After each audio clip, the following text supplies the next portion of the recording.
Hello, my name is Cecilia Andriani. I will discuss about public speaking material with the topic of ethics in public speaking. This material is included in the fourth meeting. First, have you ever been asked to be a public speaker or speech? If so, do you know that there is a code of ethics or principle that we must know before speaking in public? In this material, I would like to explain the principle used by communication experts in conveying an utterance or material when speaking in public. After you know this principle, then I will explain how to apply this principle when becoming public speaking. What is a communication code of ethics? In 1999, the National Communication Association formally adopted a code for ethical communication. Ultimately, the National Communication Association, or NCA, Code for Ethical Communication is a set of beliefs that communication scholars have about human communicator ethics. The NCA Code consists of 9 principles applied by a speaker. In the first principle, the honesty of the information conveyed is emphasized by a speaker. This is intent to receive a valid information by a listener, because being a public speaker is not an ordinary thing, and of course being a role model for listeners, honesty of information is very necessary. Then the second principle is a speaker we must respect audience in the sense of respecting every conclusion received by the audience from a speaker, because between one another will have various conclusions. Entering the third principle, the response from the audience will certain contradict what we convey. Therefore, being able to capture the audience response and answer questions for the audience is very important. The fourth principle, the importance of being a speaker who is able to build two-way communication. Of course, we do not only assume our statements are really right or the audience statements are really wrong. Entering the fifth principle, we must build an attitude of respect for the intercaller in a public conversation. In public, assume we are discussing a topic or other ideas expressed by the audience. The sixth principle is an ethical speaker that is upheld is tolerance. There should be no element of sarah, insults, or defamation of a group or person. The seventh principle strive displaying the truth of information or material. There must not be anything that is not based on the truth. The eighth principle continues. When the topic involves a sensitive issue, a speaker is required to be very careful in the delivery of this word.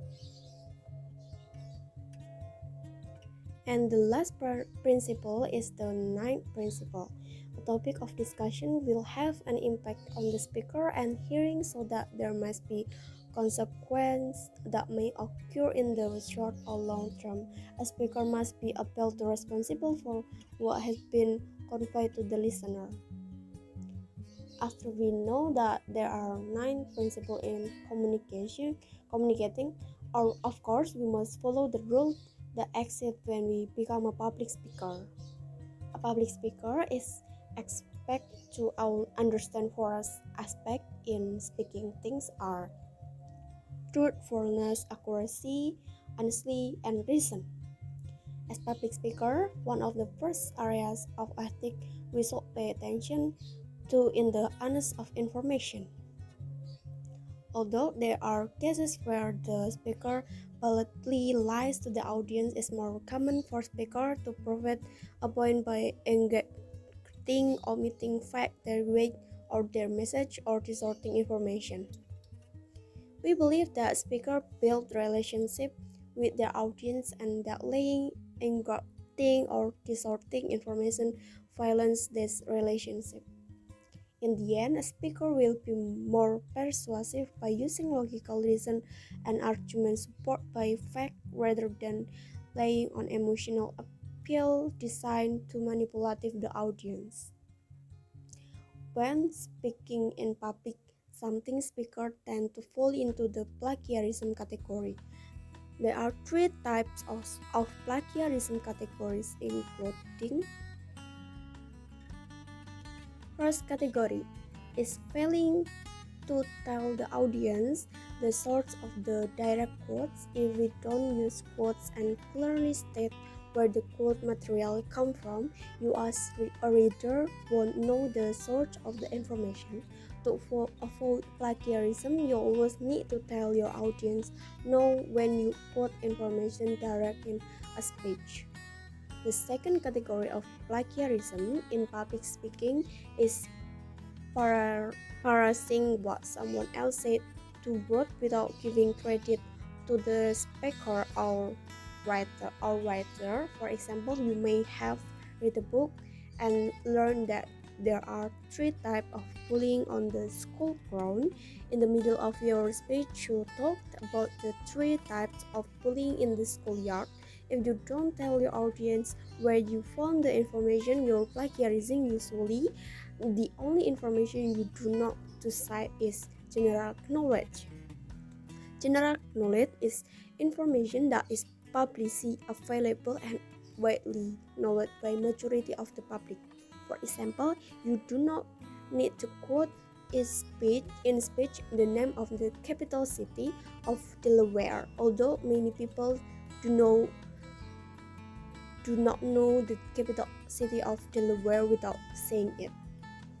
Third category of plagiarism, reading other people's sources. In speech, if you take two or more citations, you are required to cite information found in two other locations. This type of quote is appropriate. However, if a speaker read a paragraph and say the following during a speech, that will be plagiarism. Okay, it seems that our discussion has been complete at the fourth meeting. We will continue at the next meeting. Thank you and stay healthy.